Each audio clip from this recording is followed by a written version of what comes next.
चलिए अब डिफरेंस करते हैं फंक्शनल स्ट्रक्चर और डिविजनल स्ट्रक्चर में। अभी तक हमने बिल्कुल क्लियर कर लिया कि फंक्शनल स्ट्रक्चर क्या होता है और डिविजनल स्ट्रक्चर क्या होता है। अब एक कंपैरेटिव व्यू कर लेते हैं दोनों के बीच में क्या फर्क होता है। सबसे पहला पॉइंट आता है फॉर्मेशन का। Functional structure is based on functions. Of course functional structure functions पर डिपेंड करता है कि जितने फंक्शंस होंगे वैसा ही फंक्शनल स्ट्रक्चर होगा। लाइक हमने डिस्कस किया था production department, purchase department, sales department, accounts department, quality control department, logistic department, security department. तो फंक्शनल स्ट्रक्चर जो होता है that is based on functions. Please इस डिफरेंस को नोट कर लेंगे और जो पॉइंट मैंने कलर कर रखे हैं हाईलाइटेड उसको आप हाईलाइटेड जरूर कर लें। Divisional structure is based on product lines. जैसा कि हमने डिविजनल स्ट्रक्चर करते वक्त किया था कि पहले हम गारमेंट्स में काम कर रहे थे, फिर हमने प्रोडक्ट लाइन चेंज कर दी, हम शूज के डिवीजन में आ गए, हमने उसका बिजनेस स्टार्ट कर दिया, एक नई प्रोडक्ट लाइन स्टार्ट कर दी। अब हम शूज़ के बिजनेस से हम लोग जो है फेडअप हो गए, तो हमने उसके बाद जो है फार्मास्यूटिकल मेडिसिन के लाइंस में हम लोग आ गए। तो यानी कि डिविजनल स्ट्रक्चर है वो किस पर बेस्ड होता है? प्रोडक्ट लाइन पर। फंक्शनल स्ट्रक्चर किस पर बेस्ड होता है? फंक्शंस पर। पहला डिफरेंस तो यही है। दूसरा आता है स्पेशलाइजेशन। फंक्शनल स्ट्रक्चर में जो स्पेशलाइजेशन आता है वो फंक्शंस पर आता है, जबकि डिविजनल स्ट्रक्चर में जो स्पेशलाइजेशन आता है वो प्रोडक्ट पर आता है। क्योंकि फंक्शनल स्ट्रक्चर में हम एक ही प्रोडक्ट लाइन में क्योंकि काम कर रहे होते हैं, इसलिए हर मैनेजर का अपने एरिया में स्पेशलाइजेशन आता है। मसलन प्रोडक्शन डिपार्टमेंट का जो हेड होगा यानी प्रोडक्शन मैनेजर, उसका स्पेशलाइजेशन किस में होगा? प्रोडक्शन डिपार्टमेंट में। सेल्स मैनेजर का किस में एक्सपर्टीज होगी? सेल्स डिपार्टमेंट में। अब जब हम डिविजनल स्ट्रक्चर की बात करते हैं तो वहाँ डिविजनल मैनेजर होते हैं, यानी कि स्पेशलाइजेशन प्रोडक्ट लाइन में आता है। जो गारमेंट्स लाइन का जो डिविजनल मैनेजर होगा उसका स्पेशलाइजेशन किस में होगा? गारमेंट्स के अंदर में। ठीक है। और अगर मैं शूज़ की बात करूं तो प्रोडक्ट लाइन कौन सी है? शूज़ की, यानी उसका जो डिविजनल हेड होगा उसका जो स्पेशलाइजेशन होगा वो शूज़ से रिलेटेड एक्टिविटीज़ में होगा। दूसरा डिफरेंस ही हो गया। तीसरा डिफरेंस आता है इसमें मैनेजरियल डेवलपमेंट। ध्यान से पढ़िएगा इसको। Difficult as each functional manager has to report to the top management। और डिविजनल स्ट्रक्चर में easier, autonomy as well as the chance to perform multiple functions helps in the managerial development। बड़े ध्यान से समझना, ये कह रहे मैनेजरियल डेवलपमेंट आसान होता है कि मुश्किल होता है? फंक्शनल स्ट्रक्चर में बहुत डिफिकल्ट होता है एक मैनेजर का डेवलपमेंट होना, कारण उसका दायरा लिमिटेड है। फंक्शनल स्ट्रक्चर में मान लीजिए मैं प्रोडक्शन हेड की बात कर रहा हूँ या प्रोडक्शन मैनेजर की बात कर रहा हूँ, तो उसको कितना नॉलेज होगी? सिर्फ अपने एरिया की ना।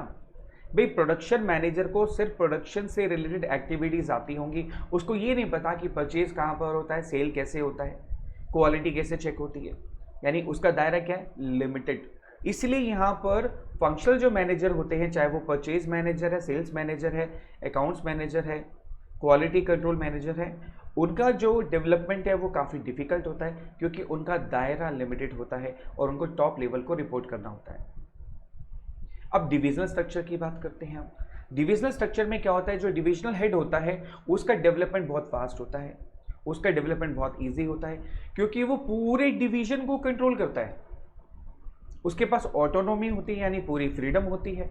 मल्टीपल फंक्शंस को वो परफॉर्म करता है, यानी कि डिविजनल हेड परचेज को भी देखता है, सेल्स को भी देखता है, प्रोडक्शन को भी देखता है, क्वालिटी को भी देखता है, सिक्योरिटी को भी देखता है, सारे डिपार्टमेंट्स को देख रहा है ना। तो इसका मतलब अब आप खुद सोच सकते हैं कि ज़्यादा डेवलपमेंट किस में आसान है, डिविजनल स्ट्रक्चर में या फंक्शनल स्ट्रक्चर में? ऑफ कोर्स डिविजनल स्ट्रक्चर में, क्योंकि वहाँ फ्रीडम ज़्यादा है, आपका स्कोप ज़्यादा है, एरिया ज़्यादा है, मल्टीपल फंक्शंस परफॉर्म होते हैं वहाँ पर।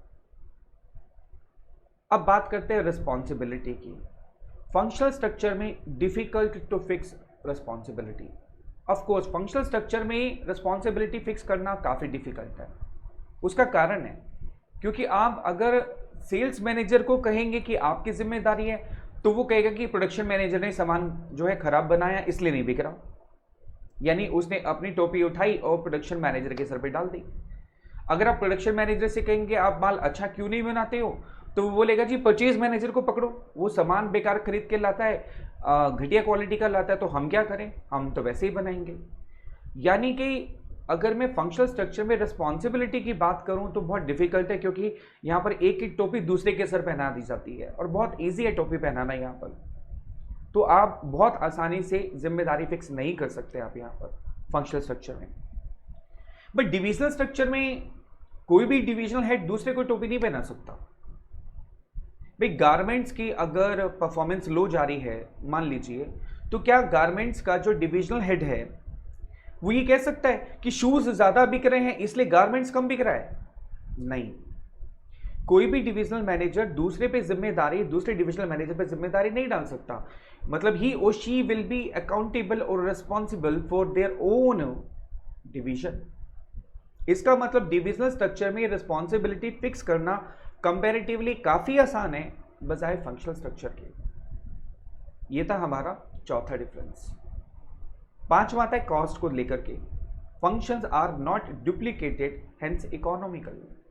ऑफ कोर्स अगर आप एक ही प्रोडक्ट लाइन में काम कर रहे हैं तो एक ही परचेज डिपार्टमेंट होगा, एक ही सेल्स डिपार्टमेंट होगा, एक ही प्रोडक्शन डिपार्टमेंट होगा। लेकिन अगर आप मल्टीपल प्रोडक्ट लाइन में काम कर रहे हैं, मतलब डिविजनल स्ट्रक्चर, भाई एक से ज्यादा प्रोडक्ट लाइन का मतलब क्या, डिविजनल स्ट्रक्चर। तो गारमेंट्स में भी परचेज मैनेजर होगा, शूज में भी परचेज मैनेजर होगा, और अगर आप दवाइयों का काम करें उसमें भी परचेज मैनेजर होगा।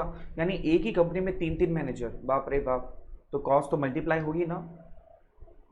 तो अगर मैं यहाँ पर बात करूँ अगर आपसे, तो डेफिनेटली फंक्शनल स्ट्रक्चर के अंदर में कॉस्ट काफ़ी कम पड़ती है, बड़ा सस्ता पड़ता है, इकोनॉमिकल होता है। लेकिन मैं डिविजनल स्ट्रक्चर की अगर बात करूँ तो ये कॉस्टली पड़ता है। ऑफकोर्स इसमें खर्चा ज़्यादा आएगा ही आएगा, कोई दो राय नहीं है इसके अंदर में, खर्चा ज़्यादा आएगा ही आएगा, कॉस्टली पड़ेगा, क्योंकि सारे डिपार्टमेंट्स डुप्लीकेट हो जाएंगे।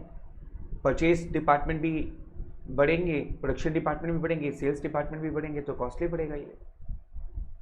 अब बात करते हैं कोऑर्डिनेशन की। फंक्शनल स्ट्रक्चर में कोऑर्डिनेशन इज़ वेरी डिफिकल्ट, खासकर मल्टी प्रोडक्ट कंपनी है तो। अगर बहुत सारे प्रोडक्ट बना रही है तो बहुत मुश्किल है। मतलब आप बहुत सारी, एक ही प्रोडक्ट लाइन में बहुत सारे प्रोडक्ट बना रहे हो आप, प्रोडक्ट लाइन अलग अलग नहीं है, प्रोडक्ट लाइन एक ही है, उसमें प्रोडक्ट बहुत सारे हैं। जैसे लेदर की लाइन में है तो लेदर के पर्स भी बना सकते हो, लेदर के शूज भी बन सकते हैं। ऐसे में कोऑर्डिनेशन करना बहुत डिफिकल्ट है फंक्शनल स्ट्रक्चर में। लेकिन डिविजनल स्ट्रक्चर की अगर मैं बात करूं तो काफी इजी है, क्योंकि सारे एक रिलेटेड फंक्शंस हम क्या करते हैं, एक डिवीजन में डाल देते हैं, दूसरे डिवीजन में उससे रिलेटेड सारे फंक्शंस होंगे। तो वहां पर अगर मैं कोऑर्डिनेशन की बात करूं तो कंपैरेटिवली काफी आसान पड़ जाता है अगर हम डिविजनल स्ट्रक्चर को फॉलो कर रहे हैं। I hope it's very clear, functional structure और डिविजनल स्ट्रक्चर। अगर फिर भी आपको ये डिफरेंस अभी भी लगता है कि थोड़ा सा क्लैरिटी नहीं है, तो दोबारा से पिछले वीडियो में जाएं, फंक्शनल स्ट्रक्चर की और डिविजनल स्ट्रक्चर की, एक बार दोबारा से उसको देखें, फंक्शनल स्ट्रक्चर क्या होता है, उसके फायदे क्या होते हैं, नुकसान क्या होता है। ऐसे डिविजनल स्ट्रक्चर को दोबारा से एक बार व्यू कीजिए वीडियोज़ को, ठीक है, तो आपको ये डिफरेंस और ज़्यादा क्लियर हो जाएगा। एग्जामिनेशन एंगल से बाकी बहुत इंपॉर्टेंट है ये, क्योंकि इसके अंदर में कोई भी डिफरेंस पूछ लिया जाएगा आपसे, और आप ऐसा मत कीजिएगा प्लीज़ कि आपने 2-3 डिफरेंस याद कर लिए तो काम चल जाएगा। ऐसा नहीं होता कि आपसे वो बोलेगा 3 डिफरेंस बताओ। एग्जामिनर आपको बेसिस दे देगा, कोई भी इनमें से बेस दे देगा, आपको बोलेगा differentiate between functional structure and divisional structure on the basis of formation, responsibility and coordination. तो कोई भी 3 डिफरेंस वो आपको दे देगा और आपको उसके बेस पर डिफरेंस करना होगा। तो प्लीज़ माइंड इट, आप ऐसा मत कीजिएगा कि 2-3 याद कर लिए बाकी छोड़ दें, आपको सारे याद होने चाहिए। सबसे बेस्ट तरीका है कि जो हमने बोल्ड कर रखे हैं इन पॉइंट्स को ज़्यादा फोकस करें, तो आप डिफरेंस को आसानी से कर सकते हैं और वहाँ पर लिख भी सकते हैं। I hope it's now clear to you. चलिए टेक केयर, अगले वीडियो में मिलते हैं आपके साथ, बाय बाय।